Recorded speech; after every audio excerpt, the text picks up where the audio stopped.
الرسالة وأدى الأمانة ونصح الأمة وجاهد في الله حق جهاده. سبحانك لا علم لنا إلا ما علمتنا إنك أنت العليم الحكيم.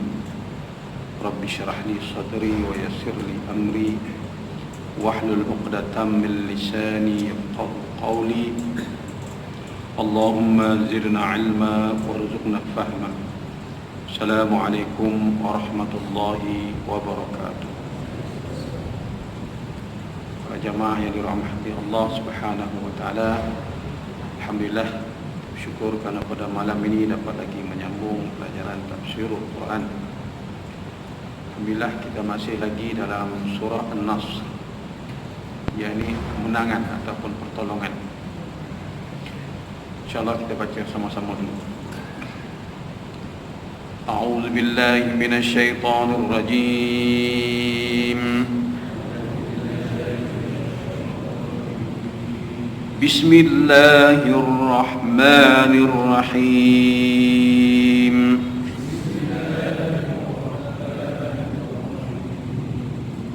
Idza jaa nasrullahi wal fath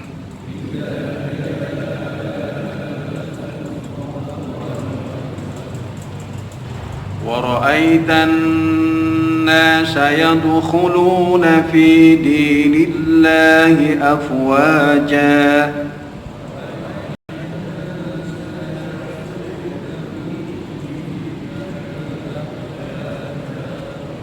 فسبح بحمد ربك واستغفر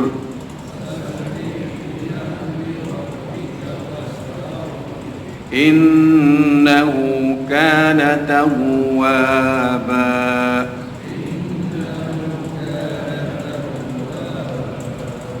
صدق الله العظيم. Dengan nama Allah yang Maha Pengasih lagi Maha Penyayang. Apabila tiba pertolongan atau kemenangan daripada Allah dan pembukaan kota Mekah, nescaya kamu akan melihat, wahai Muhammad, manusia akan masuk ke dalam agama Allah ini secara berduyun-duyun. Maka dengan sebab itu hendaklah kamu memperbanyakkan tasbih dan memperbanyakkan tahmid terhadap Tuhanmu, serta memperbanyakkan memohon keampunan daripada Allah. Sesungguhnya Allah Subhanahu wa taala adalah Tuhan yang Maha Penerima Taubat. Alhamdulillah, kita dah bincangkan tafsir surah Idza Jaa ini, yang mana kita masuk pada ayat yang terakhir. Ringkasan kepada keterangan yang telah lalu menyebutkan tentang perkhabaran berita gembira yang disampaikan oleh Allah kepada Rasulullah sebagai tanda kemuncak kemenangan umat ini, dan Allah memberikan gambaran dan tanda-tanda kemenangan itu sudah hampir, yakni pada tahun 8 Hijrah. Turun surah ini sebagai perkhabaran gembira kepada umat Islam yang selalu dipertanyakan oleh para sahabat, mata nasrullah, bilakah kemenangan itu akan datang. Idza jaa nasrullahi wal fath, maka turunlah wahyu ini membawa perkhabaran gembira mengatakan bahawa kemenangan itu sudah hampir. Kita dah bincangkan lagi itu bagaimana dalam proses pembukaan kota Mekah. Kita lihat itu di sudut perancangan Rasulullah sallallahu alaihi wasallam, di sudut strategi ketenteraan untuk memastikan proses menawan kota Mekah itu berjalan seperti yang dirancang. Walaupun pembukaan kota Mekah ini sebenarnya bermaksud menunjukkan suasana perang, tetapi strategi ketenteraan yang dibuat oleh Rasulullah sallallahu alaihi wasallam lebih kepada perang psikologi ataupun perang saraf, yang mana perancangan yang begitu detail. Nabi sallallahu alaihi wasallam memohon kepada Allah 10,000 tentera bergerak daripada Madinah ke Mekah, dan Nabi SAW bermunajat dan mengangkat tangan mohon kepada Allah, Allahumma ammi akhbarana, ya Allah rahsiakanlah perjalanan ketenteraan kami ke Mekah ini, wahai Allah. Dan Allah memperkenankan doa Rasulullah SAW, kedatangan 10,000 tentera yang lengkap bersenjata tidak dapat dikesan oleh musuh. Tiba-tiba ada terpacu berada di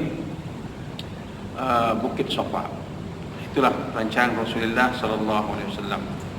Dan selepas turun surah ini, yang ini memakan masa setahun, baru berlaku Fathu Makkah.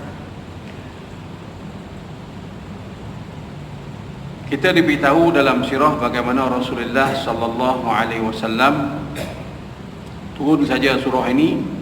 Dalam riwayat Aisyah radhiyallahu anha, Nabi sentiasa memperbanyakkan tasbih, tahmid dan istighfar sepanjang hidupnya dalam tempoh setahun tu. Siang, malam, pagi, petang, Nabi memperbanyakkan tasbih, tahmid dan istighfar kepada Allah, memohon keampunan. Ini menunjukkan kepada kita bagaimana persediaan untuk menawan kota Mekah bukan saja digerakkan persediaan fizikal yang betul-betul maksimum, tetapi di segi kerohanian Nabi juga menunjukkan kepada kita supaya setiap perjuangan yang akan mencapai kemenangan itu hendaklah diasaskan di atas asas ubudiyah, yakni di atas asas perhambaan kepada Allah, bukan untuk mencari kemenangan kemudian melakukan kejahatan sama seperti orang lain. Dan inilah yang dimaksudkan dalam ayat terakhir daripada surah An-Nas ini, fasabbih bihamdi rabbika wastaghfir. Dalam ayat ini kita lihat bagaimana Allah Subhanahu wa taala dia gandingkan kalimah tasbih dengan tahmid. Fasabbih bihamdi rabbik, fasabbih bihamdi rabbika wastaghfir. Allah gandingkan perkataan tasbih dengan tahmid di dalam ayat ini untuk menunjukkan kepada kita Allah Subhanahu wa taala menuntut Nabi membuat persediaan untuk menyambut kemenangan itu, bukan kemenangan meraihkan kehebatan usaha dan perancangan, bukan kerana bilangan kekuatan tentera, bukan kerana perancangan di sudut strategi ketenteraan. Itu adalah kudrat manusia, tapi hakikatnya kemenangan itu adalah janji Allah, dan kemenangan itu adalah lahir daripada perbuatan dan kehendak Allah Subhanahu wa taala, bukan usaha kamu, bukan perancangan kamu. Semua itu adalah asbab, dan asbab itu juga adalah dijadikan oleh Allah Subhanahu wa taala. Oleh kerana itu, sebelum menang, maka batin atau rohani atau dalaman jiwa insan mestilah bersedia untuk menyambut kemenangan yang bakal sampai dengan meletakkan kemenangan itu adalah hak Allah. Oleh kerana itu, untuk sampai mencapai hak itu, maka hendaklah memperhidupkan jiwa batin dengan memperbanyak tasbih, tahmid dan ibadat malam. Jadi sepanjang turunnya surah ini, Nabi sentiasa bangun malamnya seperti biasa dan memperbanyakkan tasbih dan tahmid serta istighfar kepada Allah. Dan saya kutub, ini menunjukkan kepada kita sesuatu perjuangan untuk mencapai matlamat kemenangan. Setelah lama berjuang, Allah tak nak kemenangan itu menjatuhkan jahiliyah kemudian naik jahiliyah yang baru. Banyak perjuangan politik, berjuang, kadang-kadang guna nama bangsa, kadang-kadang guna nama agama, kadang-kadang guna nama kabilah, buat parti dan sebagainya. Bila naik balik kezaliman yang baru seperti yang dulu, naik balik jahiliyah seperti mana jahiliyah yang telah pernah bangun. Tidak. Surah ini mengajarkan kepada kita kemenangan dalam perjuangan mestilah berasaskan kepada tauhid, yakni melihat kemenangan itu adalah anugerah daripada Allah. Kemudian dari segi tauhidnya, kemenangan itu adalah sebahagian daripada pengertian tauhid, yakni mengiktiraf af'alullah. Kemudian dalam ayat yang akhir juga Allah menyebutkan tentang istighfar, wastaghfir innahu kana tawwaba. Nabi maksum, Nabi tak ada dosa, tetapi kenapa ayat di ujung tu menuntut supaya wastaghfir, perbanyakkanlah mohon ampun kepada Allah Subhanahu wa taala. Innahu kana tawwaba, sesungguhnya dia Tuhan yang maha menerima taubat. Sedangkan Nabi SAW tidak berdosa, terpelihara daripada dosa. Tapi Allah Subhanahu wa taala menyatakan dalam ayat ini secara terang, wastaghfir, hendaklah memperbanyakkan usaha memohon keampunan kepada Allah Subhanahu wa taala. Dalam tafsir menyebut istighfar adalah wa talabul maghfirah. Istighfar adalah satu usaha untuk memohon keampunan Allah Subhanahu wa taala. Kenapa? Wal maghfirah sitrullah taala ala 'abdihi wa dhunubihi. Proses minta ampun adalah usaha memohon daripada Allah Subhanahu wa taala supaya Allah melindungi hamba-Nya. Jadi perbuatan dosa itu tidak mempengaruhi perbuatan ataupun apa yang diusahakan selama ini ditegakkan semula di atas nama dosa. Jadi istighfar ini adalah merupakan satu sitar ataupun benteng ataupun tirai yang mana Allah Subhanahu wa taala mengekang batin dan sifat kemanusiaan. Cuba bayangkan tuan-tuan, 13 tahun diseksa di Mekah, kemudian berhijrah ke Madinah selama 8 tahun. Kemudian dalam tempoh 8 tahun itu bermacam-macam provokasi berlaku di antara dua pihak. Terbuang duduk di Madinah 8 tahun. Kalau dalam konsep perjuangan orang hari ini, 13 tahun terseksa, kemudian terbuang 8 tahun di luar, membuat-buat rasa ingin membalas dendam. Kau tunggu lepas ni, dan dapat naik tu kau siap. Itulah kan. Hari ini banyak macam tu lah. Tak. Supaya terhalang sifat bodoh, sifat keji insan ini untuk membalas dendam dengan kemenangan dia perolehi, Allah kata wastaghfir, mohonlah keampunan kepada Allah supaya jiwa kamu benar-benar terasuh dapat kemenangan besok. Kamu melihat kemenangan itu adalah kemenangan daripada Allah Subhanahu wa taala, ma'a mihwiha wa tajawuz anha, dan Allah akan mengekang sifat jahat nafsu kamu, ingin balas dendam, ingin tutup bela dan sebagainya, menolak keadilan. Allah akan halang dengan kekuatan jiwa kamu memperbanyakkan istighfar kepada Allah Subhanahu wa taala. Dan dikata inilah merupakan matlamat ma yuridul abd li'anna al-abda katsirul dzamb. Dan inilah satu kaedah bagaimana Allah Subhanahu wa taala memelihara manusia dalam setiap perjuangannya, sebab manusia ni banyak dosa. Yang tak ada dosa Nabi kita kata tadi.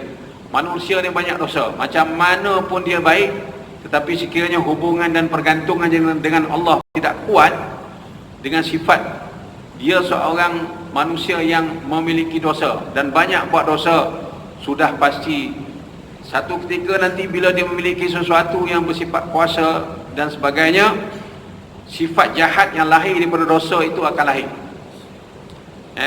Salah guna kuasa, penyelewengan, kezaliman dan sebagainya.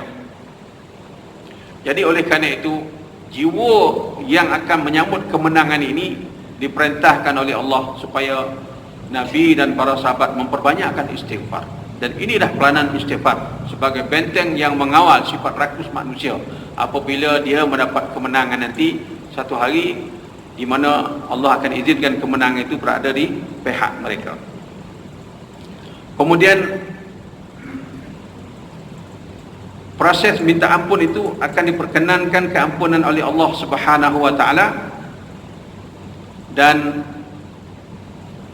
hakikat kemenangan yang akan dipelihara dengan jiwa yang kembali kepada Allah Subhanahu wa taala itu tidak lain dan tidak bukan lam yataghammadahu Allah bi rahmati. Kan sekiranya kekuatan untuk memelihara kemenangan itu di atas nama Allah dan akan berlaku adil, tidak berlaku zalim. Tidak lain dan tidak bukan, kekuatan itu semuanya datang daripada Allah Subhanahu wa taala. Ini tuan-tuan, bila kita tengok dalam sejarah perang Konstantinopel ataupun Konstantinia, Turki sekarang, yang dipimpin oleh Sultan Muhammad Al-Fatih, ketika itu berumur 24 tahun. Ya.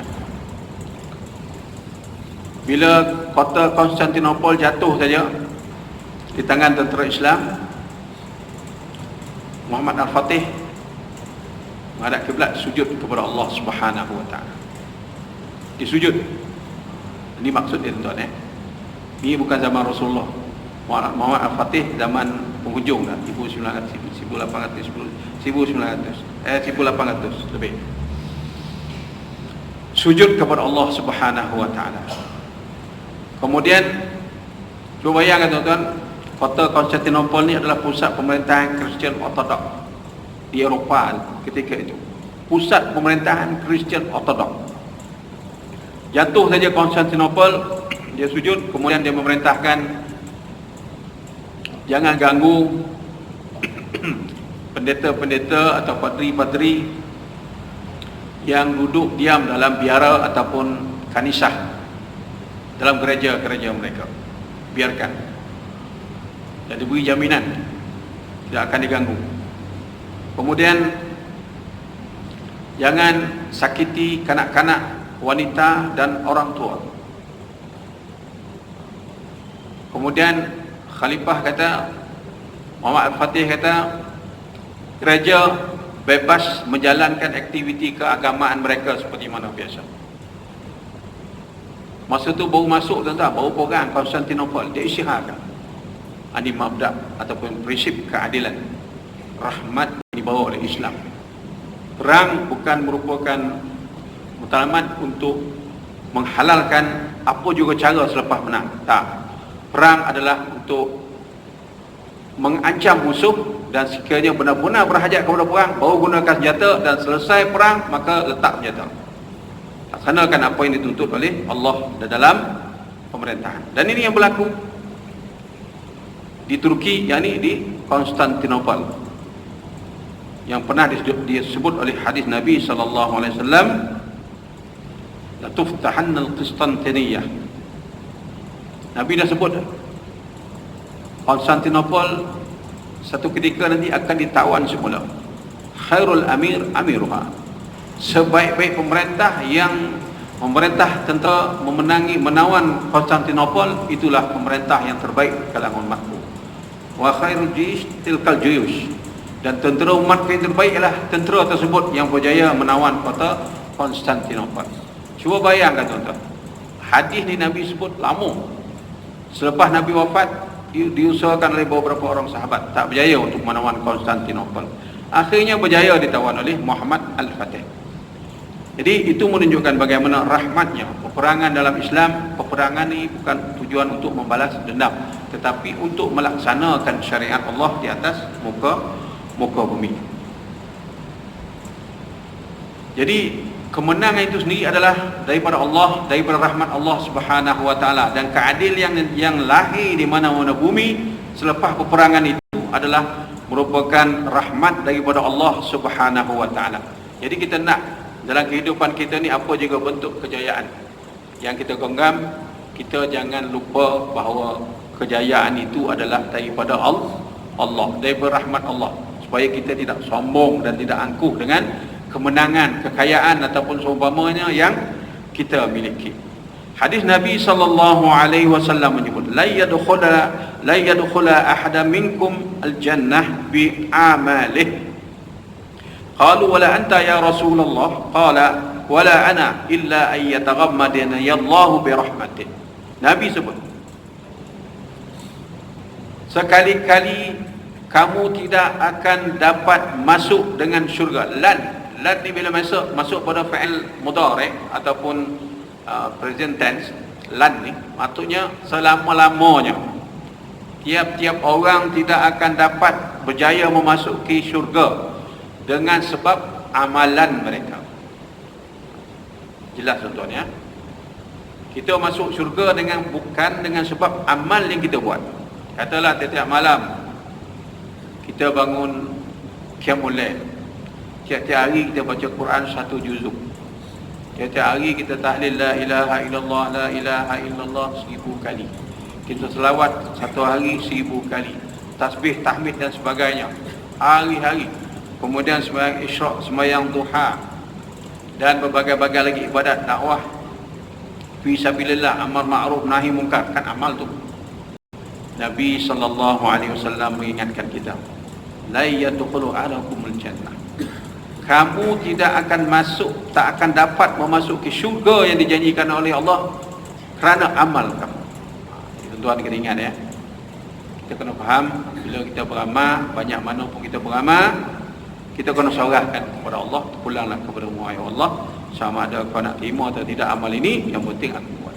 Kita tak boleh perasan. Konon-konon kita dah selama ni tak baca Quran, hari-hari kita baca Quran 1 juzuk, kita pun perasan tak banyak dah, makin tak baca. Ini kompom ni. Ni tak boleh. Kompom masuk syurga, siapa yang kompom kan?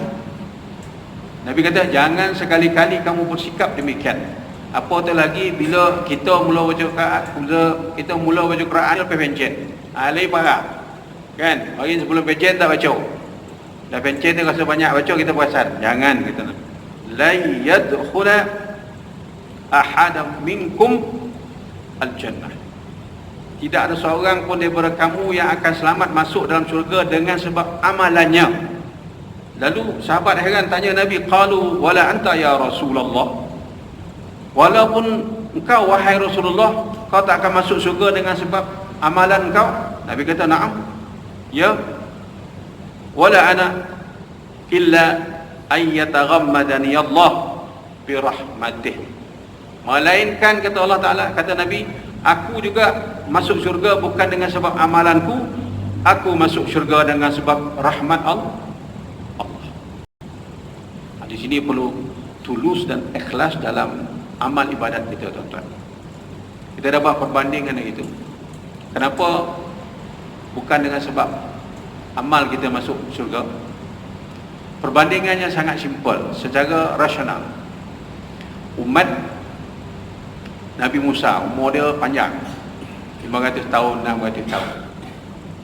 Katalah dia bonding 200 tahun, umur 500 tahun. Dia bonding tunggang langgang 200 tahun. Lepas itu dia sedar, dia bertaubat, dia beramal 300 tahun. Jelas di situ, tuan-tuan, kelebihan amal dia. Kita umat Muhammad ni, Nabi kata umru ummati baina 60 wa 70. Umatku umur dia antara 60 ke 70 tahun. 60-70 tahun. Betul-betul konsentrate kita beramal berapa tahun? Kata mula kita beramal umur yang betul-betul lagi gigih 40 tahun. Kita mati umur 70 contoh. Baru 30 tahun beramal. Umur 70 tahun beramal 30 tahun. Tolak riak, tolak ujub, tolak takabur, tolak salah laku, tolak itu, tolak ni. Daripada 30 tu tinggal 10. Yang betul-betul pure amal baik, kita nilai lah macam tu. 10 tahun daripada 70 tahun. Mampu kau kita nak beli syurga? Impossible. Itu maksud dia. Itu maksud dia. Umur kita pendek. Jadi sebenarnya bagaimana kita boleh masuk syurga? Itu yang Nabi kata, illa ay yataghammadani Allah bi rahmatih. Yang menjamin kita masuk syurga di situ ialah cover oleh rahmat dan kasih sayang Allah.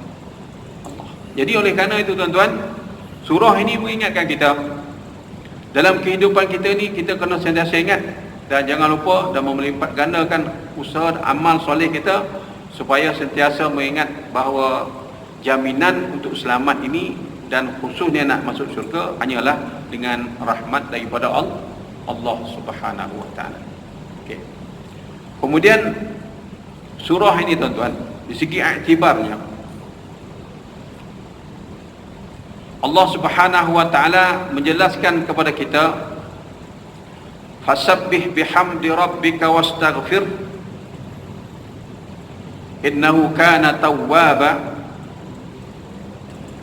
Menjelaskan kepada kita bahawa surah ini menyatakan syara'id hadhihi nas, supaya kita sentiasa melihat secara menyeluruh umat ini, kemenangan umat ini terikat dengan beberapa syarat.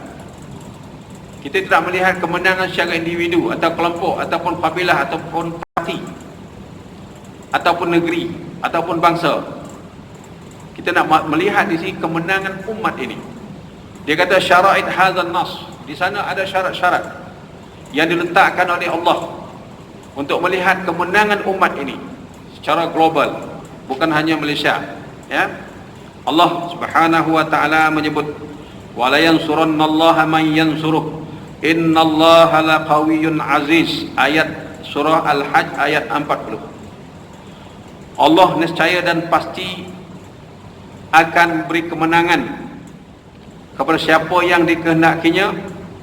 Sesungguhnya Allah laqawiyyun, maha gagah perkasa, aziz, maha kuat. Maksud daripada ayat ini, tuan-tuan, Allah berkehendakkan supaya kemenangan yang dijanjikan itu syaratnya ialah ayyuqaddimul muslim at-ta'ah li maulah. Allah berkehendak kemenangan yang dijanjikan ini syaratnya ialah supaya muslim, orang-orang Islam, meletakkan ketaatan, kepatuhan kepada Allah dalam bentuk, dalam konteks jama'i, kolektif, seperti yang terkandung di dalam Al-Quran. Ketaatan, menjunjung, melaksanakan perintah Allah, menegakkan kebenaran syariat Allah di bumi ini secara menyeluruh, semata-mata kerana Allah Subhanahu wa taala. Dan perjuangan yang mereka tegakkan itu, dia kata wa yakhda'u li hukmihi wa syara'ihi. Hendaklah diletakkan perjuangan itu semata-mata untuk menegakkan hak Allah di atas muka bumi, itu syarat dia. Wala yahidu anhu, dan jangan sekali-kali ambil sikap play safe, ambil kesempatan ataupun buat sekadar boleh untung segi politik, yang tak untung jangan buat. Jangan. Syarat dia mesti bercita-cita umat ini melaksanakan apa yang dituntut oleh Allah, menegakkan hukum Allah, Al-Quran di bumi ini secara komprehensif, lengkap, secara menyeluruh. Dan jangan ada usaha-usaha untuk lari daripada maksud tersebut.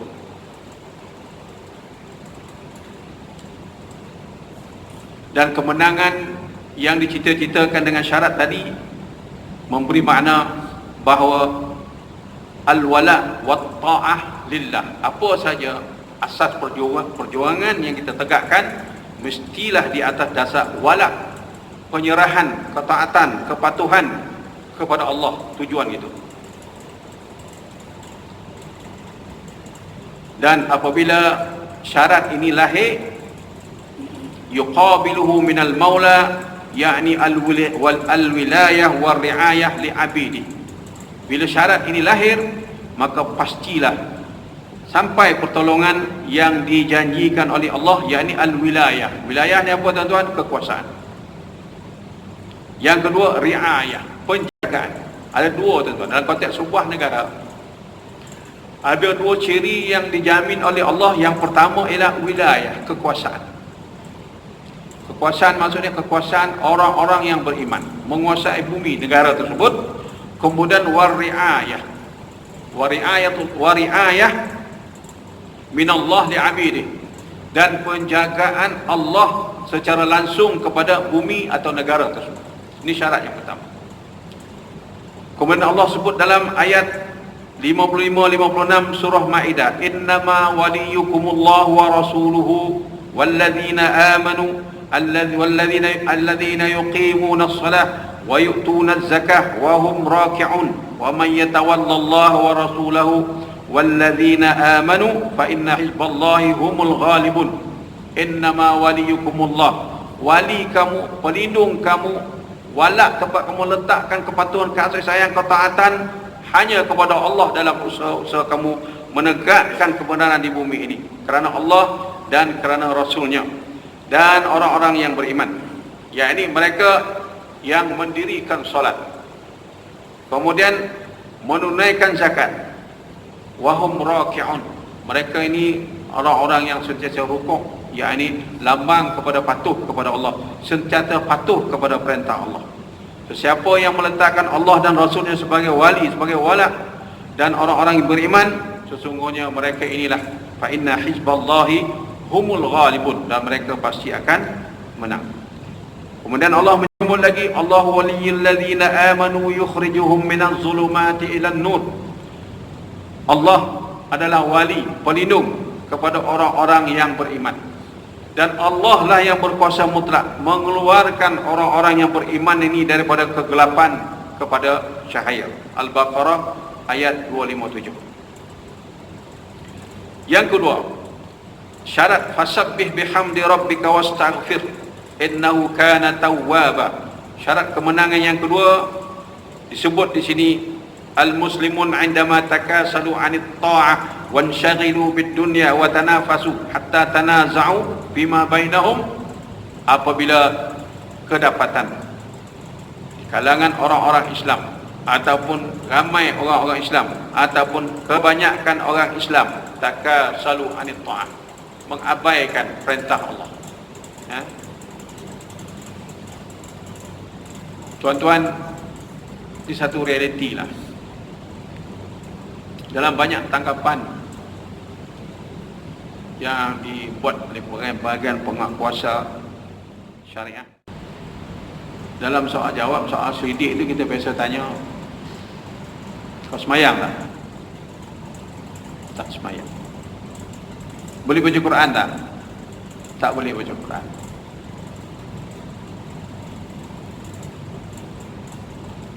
Ada tu kes dia bekerja di Kedai Nombor Ekor, apa dapat gaji sebulan 2,000 lebih. Kau tahu tak punca pendapatan kau ni tak halal? Tahu? Apa tuan ya? Allahu Akbar. Ini maksud al-muslimun indama takasalu anit ta'atillah. Bila orang Islam mengabaikan perintah ini, kemudian bertungkuh lumuh mencari dunia, tak kenal halal haram, membujur lalu melintang patah. Wa tanafasu, tanafus ni tuan, competition, bawa-bawa nak dapatkan dunia, nak dapatkan kuasa, nak dapatkan projek, nak dapatkan itu, nak dapatkan ini.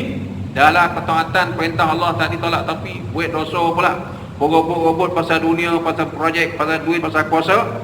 Hatta tanaza'u, sehingga lahir pertembungan, pertelingkahan sesama yang mengaku Islam. Apa yang berlaku bila hakikat Muslim yang diwarisi daripada Rasulullah sallallahu alaihi wasallam ini tidak nampak usaha mereka membangunkan ketaatan untuk melaksanakan syariat Allah dalam kehidupan mereka? Apa yang berlaku? Fima bainahum hanu fi uyuni a'daihim. Allah akan tarik kemuliaan umat ini sehingga musuh orang kafir melihat hina orang Islam ni di pandangan mata mereka. Kan? Apa tak tuan-tuan? Cuba tengok lagi ni. Yang banyak makan rasuah ni siapa? Orang macam kita ni, orang macam kita ni mengaku Islam. Orang banyak salah guna puasa siapa? Orang macam kita ni, nama-nama Islam, mengaku sebagai Islam. Dan begitulah kejahatan-kejahatan yang lain, masyhur dalam media-media, sama ada elektronik ataupun media-media lain. Bila kejahatan, benda mungkar, maksiat, dosa besar ini menjadi kebiasaan dalam hidup umat, hanu fi uyuni a'daihim, maka musuh akan melihat hina, rendah dan jatuh hilang rasa gurun orang-orang kafir kepada orang-orang Islam. Sama ya, bakal lebih jahat pada orang kafir. Wa adhaballahu rihahum, Allah akan cabut kekuatan yang pernah Allah berikan kepada umat ini satu ketika dulu. Allah cabut kekuatan itu. Falam ya'ud kuffar. Dalam masa yang sama Nabi sallallahu alaihi wasallam menyebut umat ini dibekalkan oleh Allah kekuatan. Dalam satu hadis Nabi menyebut nusirtu birruh masiratus syahr. Kekuatan kami umat yang diberi iman dan Islam ini, kata Nabi, kehebatan kami kalau dalam peperangan sebulan perjalanan nak sampai ke medan perang, musuh sudah takut. Tengok tuan-tuan, itu kekuatan. Sebab Allah sebut fasabbih bihamdi rabbika wastaghfir. Ibadah yang salih sebenarnya menyambung kekuatan bumi ini dengan kekuatan Allah Subhanahu wa taala. Sebulan perjalanan nak sampai ke medan perang, musuh dah takut dah. Tuan-tuan, dalam psikologi perang, bila duduk di medan perang, peganglah apa pun senjata yang canggih, secanggih mana pun senjata, tapi kalau hati dah takut, dah berdoa-doa, megang senapang, perang confirm kalah. Sedangkan Rasulullah mendidik para sahabat yang 10,000 tadi tu menawan kota Mekah, disematkan usaha kamu menawan kota Mekah ni adalah jihad fi sabilillah li'ila'i kalimatillah, menegakkan kalimah Allah. Kalau kamu mati, mati syahid. Kemenangan kamu menegakkan syariat ini di bumi Allah di Mekah adalah merupakan satu jihad besar kerana Allah. Tiap-tiap orang di kalangan para sahabat memahami maksud ini, bergerak di atas asas ini, masuk ke Mekah. Jadi itu sifat ditanam oleh Rasulullah sallallahu alaihi wasallam, menang untuk menegakkan kalimah Allah. Kalau sekiranya perkara di sebalik itu berlaku, umat hari ini dalam keadaan rebah dengan dunia, rebah dengan harta, rebah dengan pangkat, maka apa yang disebut oleh Nabi nusirtu birra'bi masiratus syahr, aku diberi kemenangan oleh Allah Ta'ala dalam peperangan, kata Nabi, sebulan sebelum sampai ke medan, musuh sudah takut. Adakah kekuatan ini dimiliki oleh umat? Itu persoalan. Dan kalau sekiranya tidak ada, dan bagaimana cara mengembalikan jalan ini kepada umat ini? Fasabbih bihamdi rabbika wastaghfir. Pertingkatkan pengabdian, ubudiyah, amal, Quran, ilmu, mujahadah, bangun malam menghadap Allah. Tiap-tiap individu dalam umat ini kena berubah, mengorak langkah untuk menyambungkan kekuatan ini secara kolektif. Itu maksud dia. Oleh kerana itu Allah Subhanahu wa taala menyebut dalam Al-Quran, ya ayyuhallazina amanu idza laqitum fi'atan fathbutu wadhkurullaha katsiran la'allakum tuflihun wa atiiullaha wa rasulahu wa la tanaza'u fatafshalu wa tazhabu rihukum wasbiru innallaha ma'as sabirin. Al-Anfal ayat 45-46. Wahai orang-orang yang beriman. Tengok seruan ni tuan-tuan daripada Allah Ta'ala, tugas dan peranan yang kita main ke atas bumi. Wahai orang-orang yang beriman, apabila kamu bertembung dengan musuh kamu di dalam peperangan khususnya, fasbutu, naklah kamu menetapkan, meneguhkan pendirian kamu. Fasbutu ni tuan-tuan pijak, tak beranjak dah, kan? Kok robah ke tanah pun, macam mana sumpah panglima kita, biar jatuh tertiarap ke tanah namun misai dengan cocah ke bumi. Sumpah pahlawan, itu maksud dia. Biar jatuh tertiarap namun misai jangan cocah ke bumi. Sumpah pahlawan ini daripada Islam, tuan, nilai itu. Namun mengaku kalah tidak, kerana Allah. Ya, fasbutu, naklah kamu berdiri teguh. Kemudian di dalam konteks perang, wazkurullaha katsira, dalam keadaan itu kamu jangan hilang pergantungan. Wazkurullaha katsira, ingatlah kepada Allah banyak-banyak. Sebab seluruh perjalanan ini adalah aturan daripada rahmat Allah. Jangan lupa, kamu menang dengan bukan sebab kelicikan strategi kamu, kekuatan kamu, bukan, daripada Allah. Wazkurullaha katsira. Naklah kamu ingat kepada Allah banyak-banyak. Sadar, semuanya ini di bawah susunan Allah. La'allakum tuflihun. Dengan sebab itu, moga-moga Allah akan kurniakan kepada kamu kemenangan, kejayaan. Oleh kerana itu, wa'ati'ullah. Ulang balik. Allah ingatkan balik. Naklah kamu sentiasa mentaati perintah Allah, perintah Rasul. Wala tanaza'u. Jangan kamu bertelingkah. Jangan kamu berbalah. Di sini tuan-tuan, orang Islam hari ini dia dah hilang sifat dan adab dalam perbezaan pendapat. Ya, oleh kerana terlampau terpengaruh dengan ideologi politik, orang Islam lupa adab ikhtilaf, adab perbezaan pendapat. Wala tanaza'u. Sedangkan ini perintah yang sangat keras daripada Allah Ta'ala. Jangan kamu berbalah antara satu sama lain. Kembalikan perbezaan pendapat tu kepada syariat, kepada Islam, kepada Quran, kepada hadis. Jangan kedepankan kepentingan parti kamu, puak kamu, golongan kamu. Kembalikan kepada Allah. Iza tanaza'tum, bila kamu berselisih pendapat, farudduhu ilallahi war rasul. Kembali kepada Allah dan Rasul. Maksudnya kembali berhukum, berhakim kepada Al-Quran dan hadis. Wala tanaza'u. Hari ini tuan-tuan, umat ini bercanggah, berlaga, bergasak sesama sendiri. Antaranya adalah peranan yang dimainkan oleh cyber trooper. Cyber trooper ni tuan-tuan adalah tukang create fitnah. Besar dosa apa cyber trooper ni tuan-tuan. Bila dia buat isu-isu mengelirukan pemikiran umat, dan kebanyakan berita cyber trooper ni adalah fake news, berita yang direka-reka. Dan ini antara sebab hari ini kalau segi diagnosis kita tengok, punca perbalahan umat ialah sumber maklumat yang diviralkan oleh cyber trooper upahan. Dengan berita yang di-create itu, orang akan berkumun pada berita itu dan timbullah suasana tegang, tidak sehat, perbalahan dan seterusnya. Sedangkan Allah kata wala tanaza'u, jangan kamu berbalah. Tak ada masalah yang tak dapat diselesaikan. Penyelesaiannya kembali kepada Allah dan Rasul.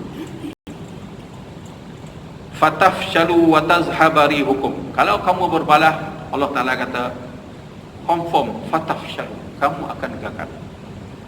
Kamu akan gagal. Wa tazhabari hukum, dan kekuatan kamu akan hilang. Musuh dah tak takut kat kamu, kan? Nak takut macam mana tuan-tuan? Orang politik kena wali juta, 2 juta, 10 juta, yang penting dapat, kan? Cerita orang politik kena wali dengan duit ni tuan-tuan dah jadi rahsia umum ke Malaysia. Satu kenyataan, semua orang tahu, tapi dianggap sebagai rahsia umum, kan? Kenapa ini berlaku? Bila ini berlaku, umat berbalah, fatafshalu wa tazhaba rihukum, kamu akan gagal dalam matlamat perjuangan.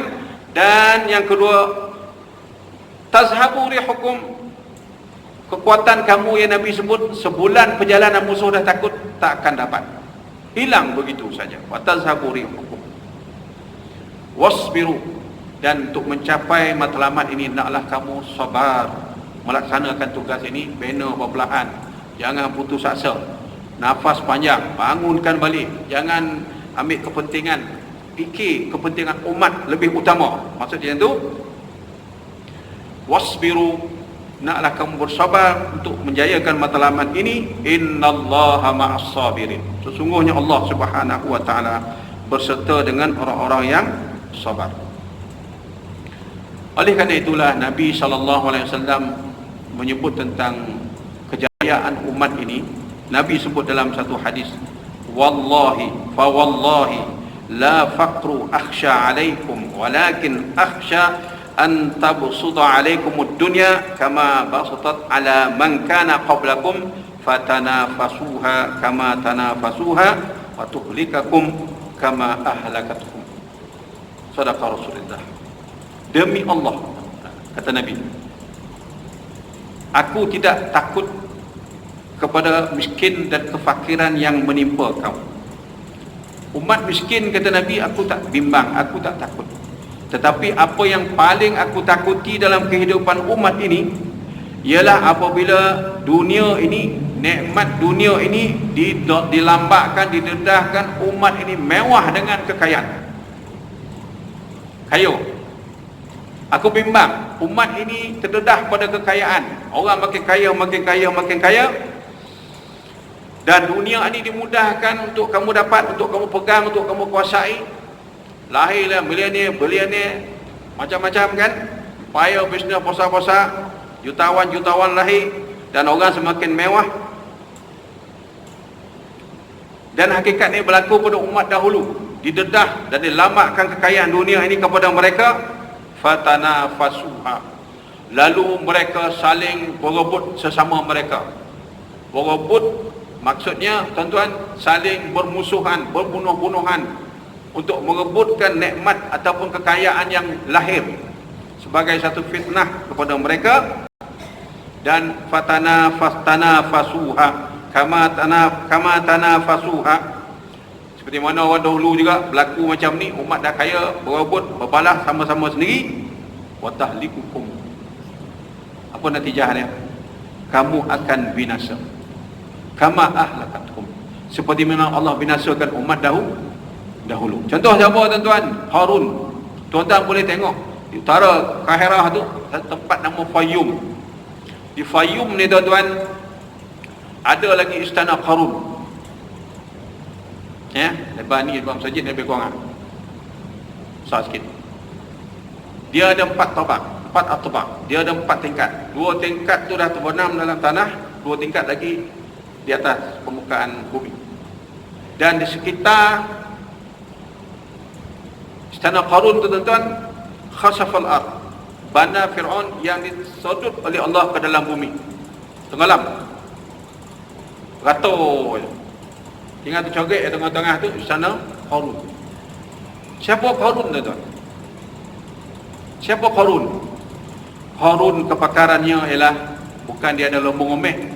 Qarun, tuan-tuan, dia buat omeh dengan ilmu dia. Campur apa, chemical, jadi omeh. Dia produk omeh, tuan-tuan. Qarun ni, bayangkan kekayaan dia. Kalau tuan-tuan masuk dalam istana Qarun, tuan-tuan akan nampak stok tempat simpanan emas. Kalau tanya Arab, HP hadha ida, hadiri ida, tanya dia, ni apa ni? Dia kata hadha makhzanul zahab li Qarun. Dia kata ini stok tempat simpan omeh Qarun. Allahu akbar, tuan-tuan. Subhanallah. Mana Qarun, tuan-tuan? Qarun Allah labelkan dia dalam golongan la'natullahi alaihi, orang yang dilaknat oleh Allah di atas muka bumi dengan sebab kekayaan yang dia ada. Sampai satu tahap kekayaan dia dah dominan, duduk di sebelah Fir'aun. Fir'aun tanya dia, Qarun, dan betul ke Musa betul? Tuan-tuan, ni kroni lah ni. Duit ni, tuan-tuan, menyebabkan orang mata gelap. Puasa ni menyebabkan orang tenggelam dengan kebatilan. Tanya ke Qarun, dan betul ke Musa betul? Kau cakap Musa betul kan, bisnes dia pegang, ya, projek dia pegang. Kalau khabar dia betul kan, projek on. Kayu ni persimpangan, tuan-tuan. Hari ni sama. Apa sebab lagi melempet-lempet? Pulus. Tuan-tuan, saya ingatkan, melempet ni, tuan-tuan, kita jual diri kita. Kita jual iman kita. 1 juta kita jual diri kita, itulah nilai kita. Di sisi Allah, mafi syai'. Di sisi Allah sudah tidak ada nilai. Wal'iyazubillah. Ingat ni, tuan-tuan, kita semayang hari-hari ni, menyembah Allah Ta'ala, jual diri kita, melempet. Allahu Akbar. Ingat, tuan-tuan, ya? Jangan jual harga diri kita. Diri kita ni, iman kita, tuan-tuan, bukan 1 juta, bukan 10 juta, bukan 20 juta, tuan-tuan. Nabi Jibril datang, wahai Rasulullah, 2-3 bukit di Mekah ni solid gold, omeh. Allah beri atas nama kau, geran atas nama kau, ambil lah. Dan Allah tukar nama kau jadi Tengku Muhammad, jadi raja. Dua bukit tuan-tuan, Ameh solid. Cuba kalkulat dua bukit Ameh tu berapa banyak kekayaan. Dua bukit Ameh Jabal Kumpis tu tuan-tuan, jadi Ameh. Bila kata Allah Ta'ala suruh sampai ke kau punya. Allah gunakanlah dia pula dalam Mekah ni pakai projek, pakai kekayaan yang ada ni. Dia kata tak. Sebab Nabi tahu jalan dakwah ini, membangunkan iman ini bukan dengan material, bukan dengan wang, bukan dengan kuasa, dengan iman. Rasulullah tolak tak. Sebab tentu antara doa Rasulullah yang masyhur, Allah maj'alna Allah pun Allah menjama'na fil akhirah fi zumratil fuqara wal masakin atau kama qala.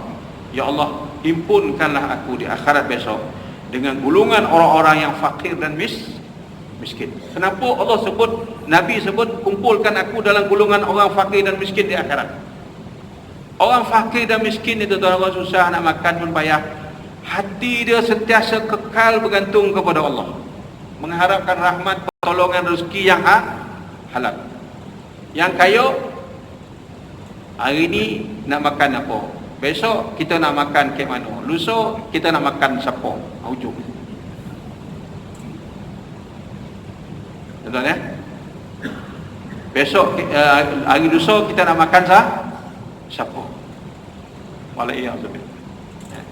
Jadi tuan-tuan, Allah Subhanahu wa taala mengingatkan kita melalui lisan Nabi sallallahu alaihi wasallam, aku tidak bimbang kamu miskin, aku tidak bimbang kamu fakir.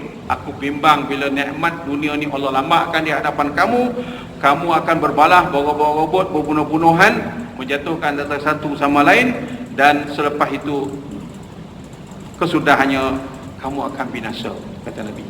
Seperti mana umat dahulu dibinasakan kerana dunia. Yang ketiga, Allah Subhanahu wa taala menyediakan kemenangan kepada orang-orang yang beriman ta'jilan. Kadang-kadang segera Allah bagi. Li'iqabil bughah wal mu'tadin. Kadang-kadang dalam nunggu tak sampai-sampai pertolongan Allah, meletup suatu bala Tuhan. Ya, kadang-kadang ni Allah tunjukkan. Dah lama bergelombang, ditekan, ditindas oleh musuh. Lahir zalika wa man aqaba bi misli ma uqiba bihi thumma bughiya alayhi la yansurannahu Allahu innallaha la afuwun ghafur. Allah beritahu dalam ayat ni, ada ketikanya Allah Subhanahu wa taala akan bertindak kepada orang-orang yang memusuhi Allah dan Rasul ni, yang lari daripada risalah Islam ni setelah diberi Islam, iman dan ilmu, kemudian mereka berada dalam keadaan cuba bangun semula, ditekan oleh musuh dan sebagainya. Kadang-kadang Allah beri kemenangan mendadak ataupun pertolongan mendadak, ya. InsyaAllah Allah Subhanahu wa taala ada ketikanya akan memberikan kemenangan demikian atau pertolongan yang sedemikian rupa dengan menghukum musuh-musuh mereka. Jadi oleh kerana itu kita lihat hari ini tuan-tuan, apa yang berlaku hari ini, seperti yang kita sebut minggu lepas, corona virus ni, atau virus corona ataupun COVID-19 ni, kita ingat walillahi junudus samawati wal ardh. Allah memiliki tenteranya di langit dan di bumi. Ingat balik sejarah matinya Namrud yang mengaku jadi Tuhan, yang zalim, memaksa orang mengikut agama yang dicipta. Allah hukum dia mati dengan sebab, ada riwayat kata lalat, ada riwayat kata nyamuk masuk dalam hidung dia, mati. Raja yang mengaku jadi Tuhan, angkuh paksa orang ikut agama yang dia cipta, mati dihina oleh Allah Ta'ala oleh seekor lalat atau seekor nyamuk. Ngeletek mati. Lawan lah. Tak habis lawan. Ada ketikanya tuan-tuan, kita tengok dalam percaturan kehidupan umat dengan tamadun manusia yang lari daripada Allah ni kadang-kadang ini berlaku. Kita saksikan apa yang berlaku sekarang kan. Comel tuan-tuan kan. Orang comel. Hari ni apa ni, UTC tutup kan. Apa sebab tutup? Takut kemandu. Kampung itu kan kau ada yang mati Allahu Akbar. Bimbang tuan-tuan. Siapa tak takut mati? Anak orang pencen, saya takut mati. Kan? Baru pencen ni kan? Comel tuan-tuan, jangan main. Kita tuan-tuan apa jua keadaan, kita kena ingat Allah bila berkehendak, idza arada syai'an ayyaqula lahu kun fayakun. Itu kehendak dia. Jadi perbuatan Allah di situ bukan semata-mata dia nak hukum, tak. Di sana ada benteng perisai yang dibawa oleh Nabi kepada kita. Yang paling jelas ialah Quran. Yang paling jelas ialah wirid-wirid yang dibekalkan oleh Quran kepada kita. Baca Quran. Jangan fikir virus sangat kat Tuhan pun dia tak ingat dah. Takut kat virus tu lebih pada tu Tuhan. Ini penyakit ni tuan-tuan. Virus corona tu dia makhluk Allah. Dia pun takut kat Tuhan. Jadi nak lawan dia tu macam mana? Kita kena takut kat Tuhan dulu, baru dia takut kat kita. Ini kita lebih jahat daripada dia. Kau tunggu dia kita apa virus tu kan. Kau tengok siapa anak dia, anak kau kawan anak. Tak terlawan dia kita dah tuan-tuan. Corona ni mengadu ke Allah. Kita di masjid dah dibekalkan, imam bacakan doa wabak. Alhamdulillah. Doa yang dibawa oleh ayah kepada mantan mufti dulu, Syekh Murtada, ayah dia. Doa selamat daripada wabak. Itu secara jama'i, secara kolektif kita buat di masjid dari Jumaat. Di rumah kita buat sendirilah. Baca, kan? Jangan bimbang. Pertolongan Allah akan sampai insya-Allah taala. Kemudian kemenangan yang disebut dan dijanjikan oleh Allah dalam ayat ni, dalam surah ini tuan-tuan. Idza jaa nasrullah, terikat dengan syarat. Apa dia syarat dia? Bila kita menang, sebelum kita menang berjuang, bergantung kepada Allah, tulus kepada Allah. Bila kita menang, kita jangan kembali melaksanakan unsur-unsur tughyan, perbuatan melampau ataupun zalim. Ini penting. Syarat kemenangan ini mestilah kita mengekalkan sifat ubudiyah, perhambaan kita kepada Allah. Kalah ke menang tetap kita menjunjung kalam Allah, hak Allah tanpa berlaku zalim. Fa in qataluukum faqtuluhum kadzalika jazaa'ul kafirin. Fa in intahu fa innallaha ghafurur rahim wa qatiluhum hatta la takuna fitnatun wa yakuna ad-dinu lillah fa in intahu fala udwana illa 'alal zalimin. Al-Baqarah 191 193. Sekiranya musuh memerangi kamu, hendaklah kamu perangi mereka. Itu sebagai ganjaran kepada perbuatan orang-orang kafir yang memerangi kamu. Fa in intahu, bila mereka sudah berhenti tidak memerangi kamu, sesungguhnya Allah Subhanahu wa taala Maha Pengampun lagi Maha Pengasih. Oleh kerana itu Allah Taala kata, perangilah mereka sekadar membasmi fitnah. Artinya kekuatan syaukah penguasa orang kafir itu di bumi kita ni dah dapat kita rongkai dan kita ketepikan dia.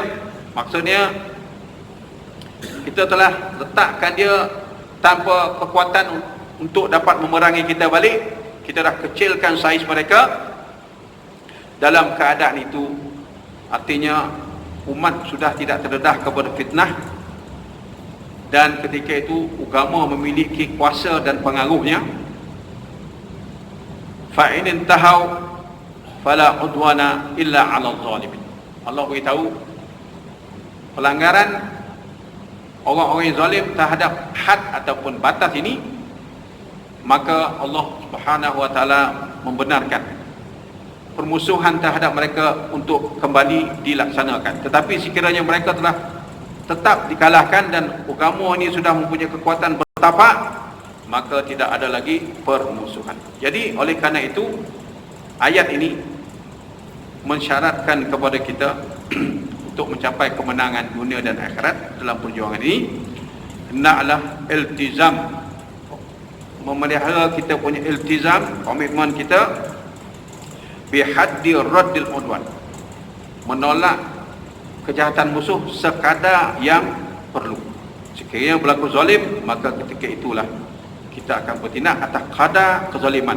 Jangan melampau. Bila melampau, fala syakka annallaha la yakuna lahum waliya wala nasira. Bila umat ini melampau zalim, maka ketika itu Allah berlepas diri. Allah tidak akan jadi lagi pembantu yang akan menolong orang-orang Islam. Oleh kerana itu tuan-tuan, Allah Subhanahu Islam mengingatkan kita, la yubarru tajawuzat allati tasduru an ba'd al-mujahidin.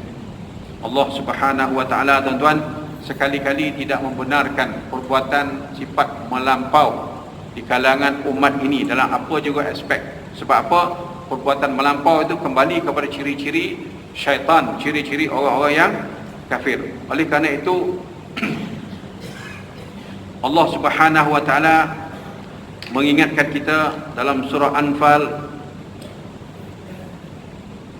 supaya kita berlaku adil. Maka kana li nabiyyin ayyakuna lahu asra hatta yaskhina fil ard, ay la takuna al kuffar qa'imah ba'da huna. Ya, maksudnya Nabi sallallahu alaihi wasallam kembali menguasai kota Mekah, kemudian betul-betul menegakkan keadilan ilahi di kota Mekah. Itu sebab tuan-tuan, Nabi masuk ke kota Mekah, siapa yang masuk Masjidil Haram selamat. Siapa yang masuk ke rumah Muawiyah bin Abi Sufyan, dia selamat. Siapa yang masuk ke rumah Sufyan bin Harb, dia akan selamat. Padahal tuan-tuan, Muawiyah dan Abu Sufyan ketika itu masih belum Islam, tapi dia figur, tokoh yang kuat di Mekah, pengaruh dia besar. Jadi Nabi menggunakan strategi, siapa yang masuk rumah Muawiyah, dia akan selamat. Padahal Muawiyah bukan Islam. Siapa yang masuk rumah Sufyan bin Harb, dia akan selamat. Padahal Abu Sufyan bukan Muslim ketika itu. Tengok tuan-tuan Selepas itu, bila Mekah benar-benar dikuasai, manusia masuk Islam berbondong-bondong, datanglah Muawiyah, asyhadu an la ilaha illallah. Datanglah Abu Sufyan, asyhadu an la ilaha illallah. Bukan dengan kekuatan politik, tapi kekuatan iman dan kebenaran yang dilaksanakan oleh Nabi sallallahu alaihi wasallam, sehingga manusia masuk Islam berduyun-duyun. Ini sebagai contoh tuan-tuan, model dalam dakwah ni di mana-mana bumi, inilah model dia yang tak boleh lagi. Oleh kerana itu tuan-tuan, Allah Subhanahu wa taala menyebut sifat ini, meletakkan kasih sayang, keadilan yang sepenuhnya yang datang daripada Allah Subhanahu wa taala dilaksanakan di atas muka bumi. Allah Subhanahu wa taala memuji sifat ini, wa yut'imuna at-ta'ama ala hubbih miskinan wa yatiman wa asira. Ini apa tuan-tuan? Simbol yang Allah sebut tentang kehebatan pelaksanaan Nabi sallallahu alaihi wasallam sebagai mukmin. Wa yut'imuna at-ta'ama ala hubbih, dia beri makan orang dengan makanan yang paling digemari. Maksud dia tuan-tuan, dalam konteks mencari kemenangan ini, dan setelah menang bagaimana nak cover supaya dakwah ni meluncur laju. Wa yut'imuna at-ta'ama ala hubbih, pastikan tak ada orang kebuluran, walau orang kafir. Pastikan perut mereka terisi, kenyang. Pastikan kehidupan, cost of living yang dia hidup tu mampu untuk dihadapi, ditanggung. Anak-anak nak sekolah dan sebagainya. Ini penting tuan-tuan ya. Ini sangat penting. Kemudian wa yut'imuna at-ta'ama ala hubbih, beri makanan terbaik yang kamu paling suka makanan tu kepada siapa? Miskinan. Ini faktor kemiskinan tuan-tuan, kena pastikan cepat diatasi. Sebab orang miskin ni tuan-tuan akal pendek. Yang penting pokoknya apa cara pun baik buruk dia tak kisah. Pastikan miskinan wa yatiman. Allah sebut secara khusus anak-anak yatim, perlu diberi pembelaan. Dan yang ketiga, asiran, tawanan-tawanan perang. Dalam yang keempat ni tuan-tuan, Allah menceritakan tentang disiplin bagaimana menjaga adab orang-orang yang ditawan dalam peperangan. Mesti diberi hak kepada mereka. Satu jaminan yang telah disebut oleh Allah Subhanahu wa taala. Jadi tuan-tuan, inilah syarat-syarat kemenangan yang dilakar oleh surah An-Nasr, supaya kita faham dan kita renungi baik-baik. Di sini mengandungi pengajaran yang sangat Islam dalam konteks perjuangan kita ini. Kemenangan yang kita cari adalah kemenangan yang diredai oleh Allah. Untuk mendapat keredaan itu, kita nak beriltizam dengan syariat yang dibawa oleh Rasulullah sallallahu alaihi wasallam. Aqulu qawli hadza wa astaghfirullah al-azim li wa lakum. Assalamualaikum warahmatullahi wabarakatuh. إلى حضرة النبي محمد المصطفى رسول الله صلى الله عليه وسلم. الفاتحة.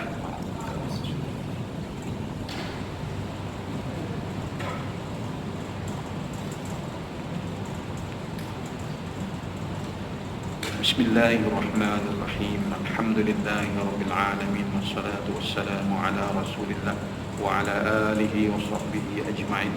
اللهم إنك تعلم أن هذه القلوب قد اجتمعت على محبتك، والتقت على طاعتك، وتوحدت على دعوتك، وتعاهدت على شريعتك.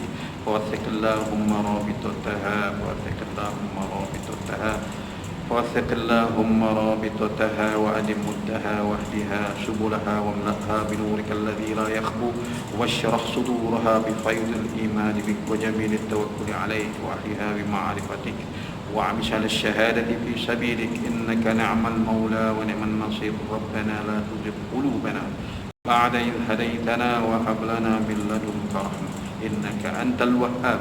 وصلى الله على سيدنا محمد وعلى آله وصحبه وسلم، والحمد لله رب العالمين. قبل الله منكم.